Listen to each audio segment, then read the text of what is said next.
If you have ever held someone's whole world in your two hands and been afraid of dropping it, then you already know what David Grant felt every single morning of his life. Before you go any further, if this story moves you even a little, hit that like button right now and subscribe to the channel, because stories like this one deserve to be seen by more than just us. Now let's begin. David Grant was 38 years old, and for the last 3 years he had been raising his daughter Lily completely alone. He had been an Army Ranger once, the kind of soldier other soldiers whispered about with respect, but that life had ended the day his wife Sarah lost her battle with cancer. He had traded his rifle for a lunchbox, his combat boots for the sneakers he wore walking Lily to school, and he had never once regretted it. Not for a single day. But regret has a way of finding people anyway, especially when the bills start piling up faster than the paychecks. David worked as a private security consultant now, mostly boring corporate jobs, standing outside boardrooms and escorting executives through airports. It paid the rent. It did not pay for what Lily needed. 6 months earlier, doctors had found a heart defect that had been quietly growing worse since birth, hidden behind ordinary childhood energy and ordinary childhood laughter. The surgery that could fix it was scheduled, but the specialist, the hospital, the recovery care, all of it added up to a number that made David's stomach drop every time he looked at it. Insurance covered a fraction. The rest was his problem, and his problem alone, because there was no one else left to carry it with him. That was where Marcus came in. Marcus Webb had served 2 tours beside David, had pulled him out of a collapsed building in Kandahar with his own 2 hands, and had gone on to build a private contracting firm that quietly handled the jobs governments preferred not to have their names attached to.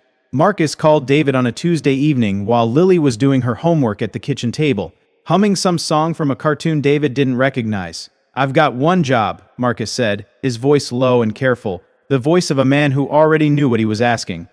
6 days. Escort and extraction, nothing more. The money is enough to cover Lily's entire surgery, plus a cushion for the recovery. But David, I won't lie to you, it isn't a walk in the park. It's the kind of job you used to be the best at. David sat in silence for a long moment, listening to his daughter hum in the next room, oblivious to the conversation that would decide the shape of both of their lives. He had promised himself, after Sarah's funeral, that he would never again be the kind of father who wasn't there. He had promised Lily, in the quiet dark of her bedroom on nights when she cried for her mother, that he would never leave her. And now a single phone call was asking him to break that promise for 6 days so that he could keep it for the rest of her life. "I need to think about it," David said. "You've got until Friday," Marcus answered. "I'm sorry, David. I wouldn't call if there was another way." David didn't sleep that night. He sat on the edge of Lily's bed long after she had drifted off, watching the slow rhythm of her breathing, remembering the doctor's voice explaining terms like arrhythmia and valve repair as if they were ordinary words and not the walls of a cage closing in around his daughter's small chest. By morning he had made his decision the way soldiers make decisions, quickly and with the full weight of consequence already accepted. He called Marcus back before Lily woke up. "I'm in," he said, "but I want it in writing. 6 days. Then I'm done. For good, no matter what." 6 days, Marcus agreed. "Then you're done." Telling Lily was the hardest part, harder than any mission briefing David had ever sat through. He knelt down in front of her on Saturday morning, in the small kitchen that still smelled like the pancakes he'd made her, and took both of her small hands in his. "Daddy has to go away for a work trip," he told her gently. "Just 6 days. Aunt Carol is going to stay with you, and I am going to call you every single night before bed. I promise."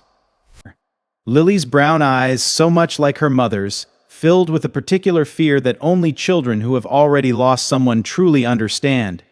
"You're coming back, right?" she asked, her voice small. "I am coming back," David said, and he meant it with every fiber of the discipline that had kept him alive through 2 deployments.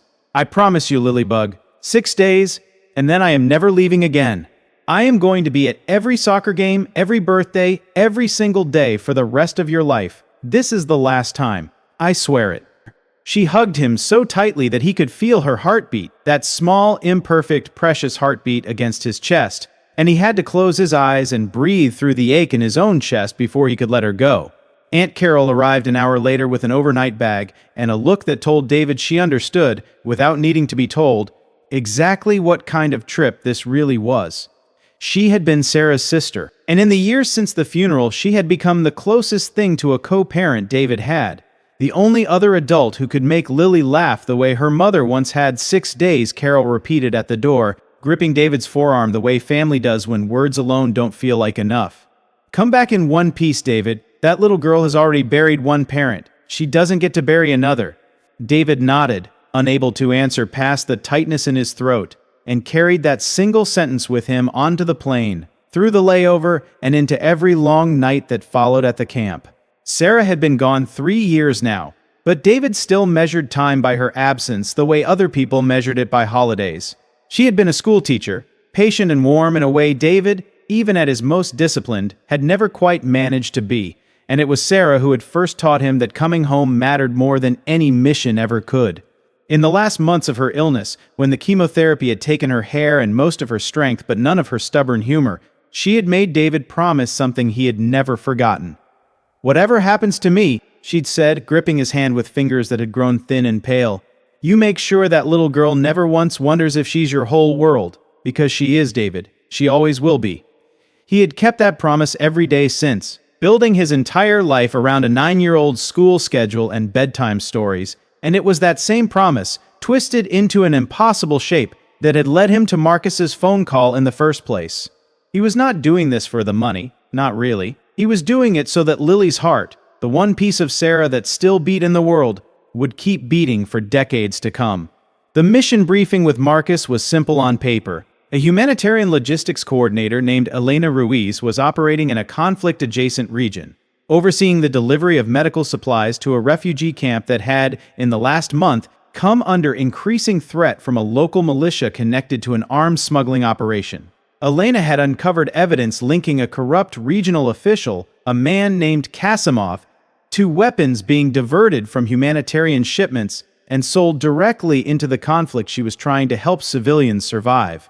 She needed to be extracted along with the evidence she carried before Kasimov's people realized what she knew. David's job was simple: get in, protect her during the final supply run to the camp, and get her out before the extraction window closed. David flew out on Sunday. The camp was a sprawl of tents and makeshift shelters pressed against a dry riverbed, filled with families who had already lost everything once and were terrified of losing what little they had rebuilt.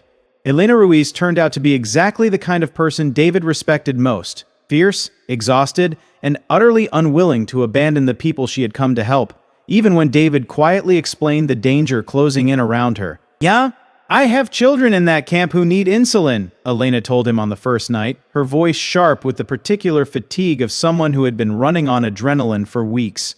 "I am not leaving until the last truck is unloaded, Mr. Grant. You can either help me or get out of my way." David helped her.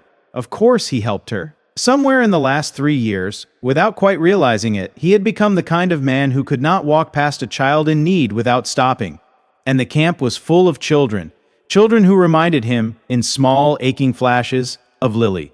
Elena, it turned out, had her own reasons for refusing to leave. She had grown up in a border town not unlike the one surrounding the camp, had watched her own childhood neighborhood hollowed out by exactly the kind of conflict she now spent her career trying to ease, and had built her entire adult life around the idea that documentation, careful, patient, methodical documentation, could do what soldiers and diplomats so often could not. "Guns start wars," she told David on their second night, sorting through a stack of photographs by lantern light, "but paperwork ends them eventually if somebody's brave enough to keep it safe long enough to matter." David found himself respecting her more with every hour that passed, recognizing in her the same stubborn, quiet courage he had once carried into every deployment, just aimed at a different kind of battlefield. Among them was a 7-year-old girl named Amara, who had lost her own parents to the same conflict that had emptied half the tents around her, and who had attached herself, in the particular fearless way that only children manage, to the tall American stranger with the tired eyes and gentle hands. Amara followed David during the daylight hours, chattering at him in a mix of broken English and her own language, showing him a small collection of smooth river stones she kept in a cloth pouch, as though they were treasure. David found himself teaching her simple card tricks in the evenings, the same ones he used to do for Lily, and every time Amara laughed at a trick she had already seen twice, Something in David's chest tightened with a grief and a tenderness he hadn't expected to feel 8,000 miles from his own daughter's bedroom. Elena noticed it too. "She reminds you of home," she said one evening, watching David carefully stack the stones into a small pyramid for Amara to knock down. "It's not a bad thing, Mr. Grant. It's probably the only thing keeping half of us sane out here." David didn't argue. He simply kept building the small towers of stone one evening after another for as long as the mission allowed. For 2 days, everything went according to plan. David escorted the supply convoy in and out of the camp, kept watch through the long desert nights, and listened to Elena explain, piece by piece, the evidence she had gathered against Kasimov, ledgers showing medical crates being emptied and refilled with rifles before crossing the border, photographs of unmarked trucks diverting from the humanitarian route under cover of darkness. It was damning evidence, the kind that could shut down an entire smuggling pipeline and save countless lives on both sides of the conflict. And David understood, with growing unease, exactly why Kasimov's people wanted Elena silenced before she could deliver it. The days themselves settled into a rhythm that almost let David forget, for stretches at a time, exactly how dangerous the surrounding region truly was. Mornings began early, sorting donated medical supplies under a canvas awning, while the camp's small clinic filled with patients waiting for insulin, antibiotics, and the kind of basic wound care that had grown scarce as the conflict dragged on. Afternoons David spent walking the camp's perimeter with a local security coordinator named Yusuf, mapping sightlines and escape routes with the same careful attention he had once given to hostile compounds half a world away. Though here the stakes felt smaller and larger all at once, measured not in strategic objectives but in the individual faces of people who had nowhere else left to run. In the evenings, after the last supply crate had been logged and the clinic lights dimmed, David found himself drawn back to Amara's small circle of stones and to the particular, uncomplicated piece of building something, even something as small as a pyramid of rocks, in a place that had seen so much taken apart. On the third night, everything changed. David woke to the sound of engines, too many engines, cutting through the darkness toward the camp. He was on his feet and armed before Elena had even opened her eyes, some old instinct from a different life snapping fully back into place. Through his night vision monocular, he counted 4 vehicles, at least a dozen armed men, moving with the coordinated discipline of trained fighters rather than opportunistic raiders. This was not a random attack. This was Kasimov's men, and they were not coming for the camp's supplies. They were coming for Elena, and they did not care who else got hurt along the way. "Get up," David said, already pulling Elena toward the reinforced supply tent where the camp kept its most vulnerable patients, including a cluster of children hooked to IV lines that could not simply be unplugged and carried. "They are here for you, and they will go through anyone in their way to get to you." What followed was the longest hour of David Grant's life, longer than any firefight from his years in uniform, because this time the people behind him were not trained soldiers who understood the risks they had signed up for. This time it was aid workers, sick children, and mothers clutching infants, all depending on one man who had promised his daughter, only 3 days earlier, that this was the very last time he would ever put himself in danger. David held the perimeter of the supply tent with a discipline that surprised even him, using the terrain, the darkness, and every hard lesson 2 deployments had ever taught him to slow the advance of men who badly outnumbered him. Somewhere behind him, huddled beneath a cot with 2 other frightened children, Amara clutched her small pouch of river stones and watched him with wide, unblinking eyes, and David understood, in a way that sharpened every one of his instincts, that failure tonight did not mean a mission report with his name on it. Failure tonight meant a 7-year-old girl who had already lost everything once losing the rest of it too. He was hit once, a graze along his upper arm that he barely registered until the adrenaline began to fade, and twice more he felt the impact of rounds against the body armor Marcus had insisted he wear. Each time an image flashed behind his eyes, not of the mission, not of the money, but of Lily's face on the morning he left, her small hand gripping his sleeve, her voice asking him if he was coming back. He thought of Amara's stone pyramids, of Sarah's thin fingers gripping his hand in a hospital room, of every promise he had ever made to people who depended on him to be exactly where he said he would be. And he held the line, round after round, minute after impossible minute, because retreating even one step meant letting all of those promises fall at once. He was coming back. He had promised her, and David Grant had never in his life broken a promise to his daughter. In the chaos, it was Elena herself who found the way to turn the tide, radioing a nearby coalition patrol using coordinates she had memorized weeks earlier for exactly this kind of emergency, buying David the 8 critical minutes he needed to hold the line until support arrived. When the coalition vehicles finally roared into the camp, headlights slicing through the smoke and confusion, Kasimov's remaining men scattered into the desert night, leaving behind 2 of their own captured and, more importantly, leaving behind Elena Ruiz alive, her evidence intact, and every single child in that medical tent still breathing. David sat in the dirt afterward, his arm bleeding through a hastily applied bandage, and allowed himself, for the first time since the shooting started, to shake. Not from fear of what had happened, but from the overwhelming bone-deep relief of what had not. Elena knelt beside him, her own hands trembling as she helped tighten the bandage on his arm. "You didn't have to do all of that," she said quietly. "The contract was for 6 days of escort duty. Nobody would have blamed you for pulling back the moment things went sideways." "There were kids in that tent," David said simply, as if that explained everything, because to him, it did. "I've got a daughter of my own waiting for me at home. I couldn't just stand by." Before the transport arrived, Amara found David near the edge of camp, pressed one smooth river stone into his palm, and closed his fingers around it with both of her small hands. "So you remember," she told him, in careful, practiced English she had clearly been saving for exactly this moment. David knelt down, the same way he knelt for Lily, and promised her that the stone would sit on his daughter's nightstand from that day forward, a small piece of one brave girl watching over another. He kept that promise too. The extraction happened the following morning, quiet and uneventful in the way that only makes sense after a night like the one before it. Marcus met David at the airfield, took one look at the bandage on his arm and the exhaustion in his eyes, and simply gripped his shoulder without a single word of the usual debrief small talk. "The evidence Elena's carrying is going to bring down an entire smuggling network," Marcus finally said, as they walked toward the waiting transport. "You didn't just protect one person out there, David. You protected everyone that network would have hurt for years to come." "I don't care about the network," David admitted, and it was the truest thing he had said in 6 days.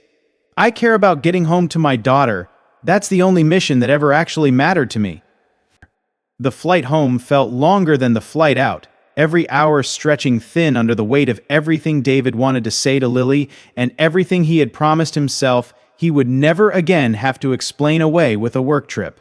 He called her from the layover, hearing her small, excited voice tumble over itself, asking about presents and asking over and over when exactly he would be home.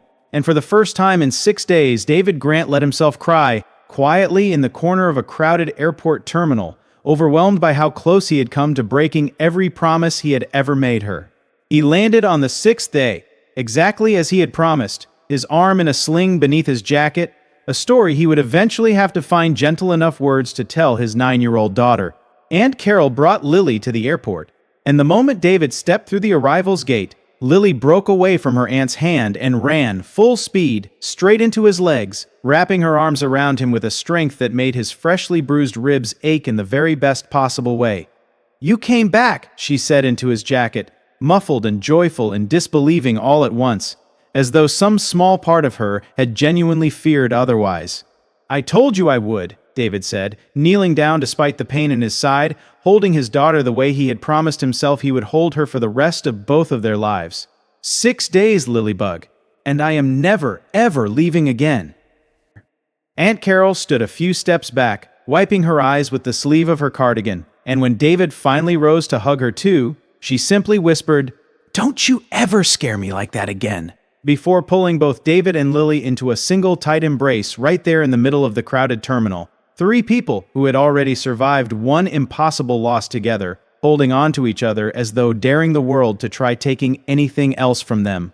The surgery took place 3 weeks later, funded in full, without a single sleepless night spent worrying about hospital bills stacking up in some drawer at home. The morning of the operation, Lily insisted on carrying Amara's smooth riverstone in her fist all the way down the hallway to the operating room doors, refusing to let go of it until the nurses gently explained that she couldn't bring it any further than pre-op. David promised to hold it safe for her until she woke up, and he sat in the sterile waiting room for 6 of the longest hours of his life, turning that small stone over and over in his fingers, remembering another 6 days he had once measured out the exact same way. When the surgeon finally emerged, mask pulled down, exhaustion and relief written plainly across her face, and told him the repair had gone exactly as planned, David wept openly in a hospital corridor for the second time in his life, this time from a relief so complete it felt almost like the moment Sarah had first placed newborn Lily into his arms. David sat beside her hospital bed for every single hour of recovery, holding her hand through the frightened moments and the funny moments alike, telling her stories about Amara and the stone pyramids to keep her distracted during the parts that hurt. And when the surgeon finally confirmed that her heart, her small, brave, imperfect heart, was strong and whole and healed, David allowed himself to believe, fully and completely, that he had made the right choice. He never took another contract after that. Marcus offered more than once, understanding exactly what kind of soldier he was losing from the roster. But David always gave the same answer. He had done his final mission, and he had won the only victory that had ever truly mattered, not medals, not money, but the simple, ordinary miracle of coming home to the people who needed him most. Instead, David took a quieter job training new hires at a local security firm, work that kept him within driving distance of every school pickup and every parent-teacher conference for the rest of Lily's childhood. On weekends, he started volunteering as an assistant coach for the youth soccer league, discovering a talent for patience with other people's children that surprised even himself, though anyone who had watched him build stone towers for a grieving little girl on the other side of the world would not have been surprised at all. Amara's smooth river stone found its home exactly where David had promised, on the small wooden nightstand beside Lily's bed, and when Lily asked about it, David told her in the gentle, simplified way parents tell children about the world's hardest truths, about a brave girl far away who had once lost everything and still found room in her heart to give a stranger a gift. Lily kept the stone through the rest of her childhood, carried it in her pocket on the morning of her surgery, and later placed it, without anyone asking her to, on the shelf beside a photograph of her mother, as though some instinct told her that both belonged together. Two reminders of the people who had loved her fiercely enough to keep her safe. Months later, David stood on the sideline of Lily's very first soccer game since her surgery, cheering louder than any other parent on the field, watching his daughter run with a strength and joy that no ledger of smuggled weapons or corrupt officials could ever diminish. Elena Ruiz sent a card that spring, along with a photograph of the same refugee camp, now safer, better supplied, and thriving under a coalition protection agreement made possible by the evidence she had carried out of that dangerous night.